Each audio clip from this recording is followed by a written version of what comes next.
Hello, parents of Chemistry and Living Earth students. Welcome to our virtual back to school night. In this video, I'm going to tell you a little bit about me and a little bit about how my classes work. So to start off, I'm Miss Seiler. I teach Chemistry and Living Earth here at RHS. So a little bit about me.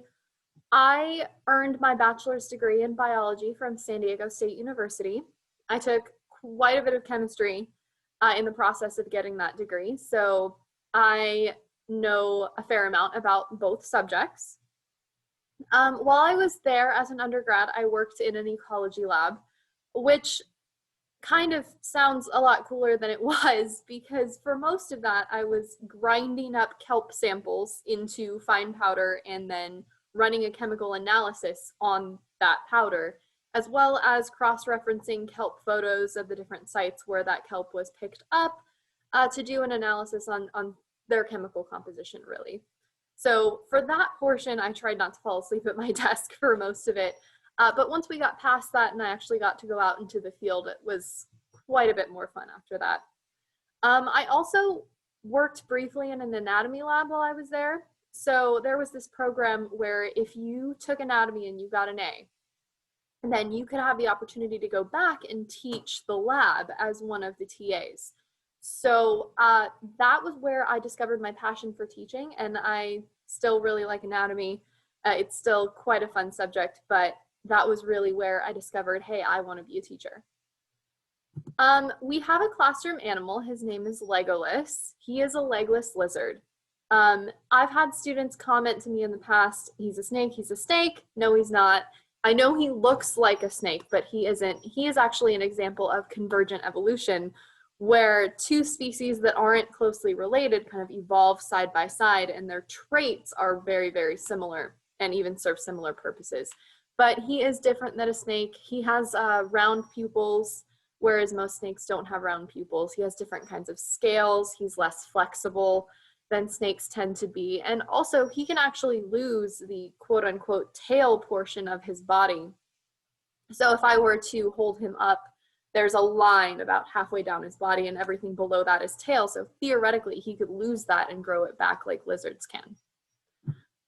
My classroom expectations, I'm not going to go into too much detail about that because I had the syllabus as one of my assignments, so you've more than likely read through that already, but I did just want to touch on a couple of things. Behavior in my class, I expect that students are present and on time each and every day. I expect that during normal class, during my Zoom meetings, that they are being respectful to themselves and respectful to others and appropriate in my classroom. I do not tolerate people who are being rude to others, including myself. I do not tolerate students that are being inappropriate in my classroom. I expect that students are turning in their assignments by their assigned due dates. I have late work policies and I have homework policies that cover that, but I do expect that you're doing your homework on time. For homework, there's a couple of places that you can find it, and I will show you in the latter half of this video what my Canvas page looks like. But it is listed on Canvas under my weekly modules, and it is listed on Canvas under my assignments tab. Each assignment has a due date that is attached to it. So there's no excuse whatsoever for not knowing what your homework assignment is and not knowing when it is due, because it's listed in multiple places, and I tell students during Zoom meetings what the assignments are and when they are due. I check assignments, I grade them all the time when I have free time, so I'm constantly inputting scores, constantly doing feedback and messaging students about, hey, you forgot to fill in this, this, and this question, please fix it. So if your student or you notice that your student did not get full credit on an assignment, I have put a comment in that assignment telling them why.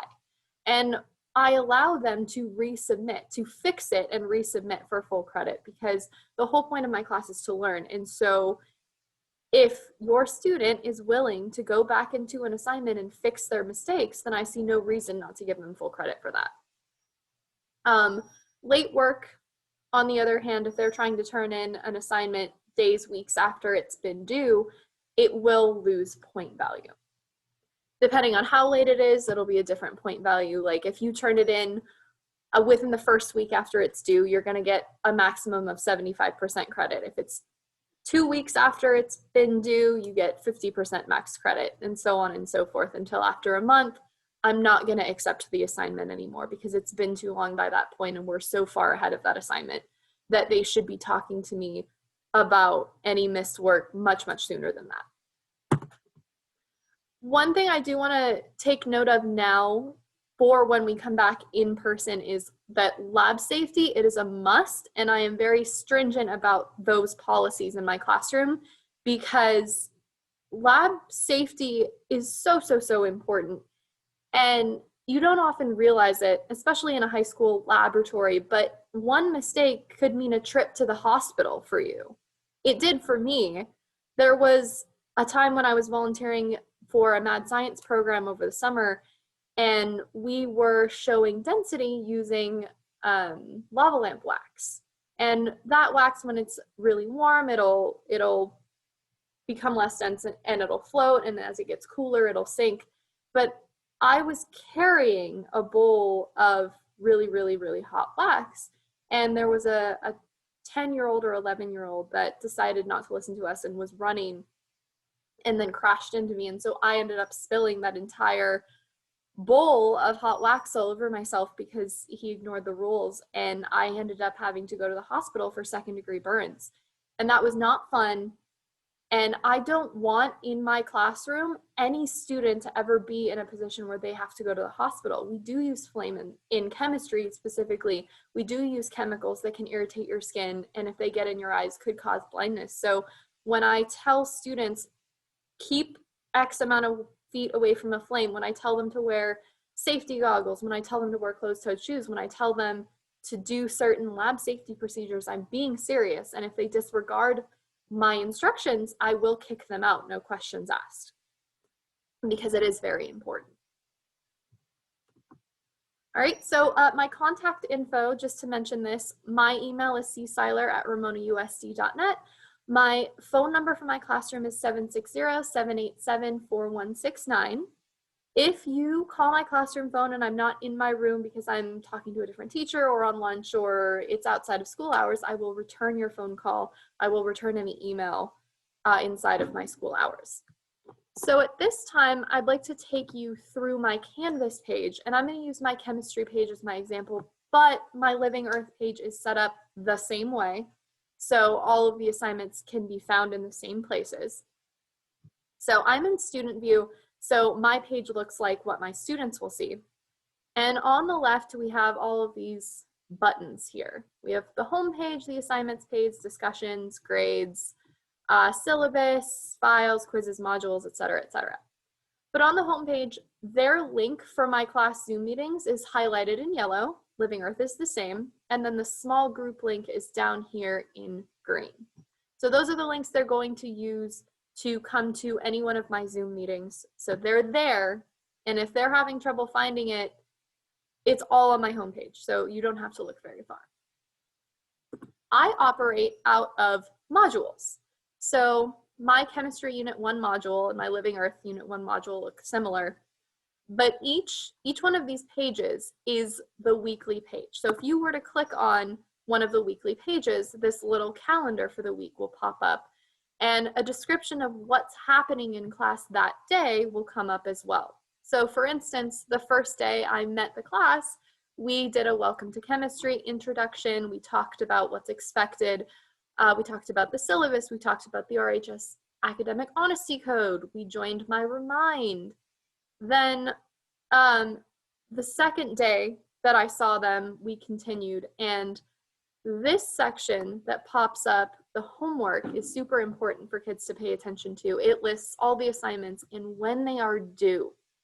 So this is one place you can find links to an assignment. And if you click on the assignment, like say the syllabus acknowledgement form assignment, it'll take you straight to the assignment page where all the links you need are located, the directions, and the submit assignment button. Okay. Another place you can locate assignments is in the assignments tab anyway. So overdue assignments will be listed, upcoming assignments will be listed. You can also search for an assignment. So let's say you wanted to turn in I don't know, one of the warm-ups, you just type in warm up and those pop up straight into that search function. So assignments are not hard to find. Their due dates are always listed. So you should never be wondering when something is due. Okay. Other than that, my Canvas page, there shouldn't be that much else they have to worry about. Their grades tab is what they would click on to check their grades and to access any commentary on assignments made by me. But other than that, that concludes my introduction video for my classroom. So if you have any questions for me, feel free to reach out via phone or email.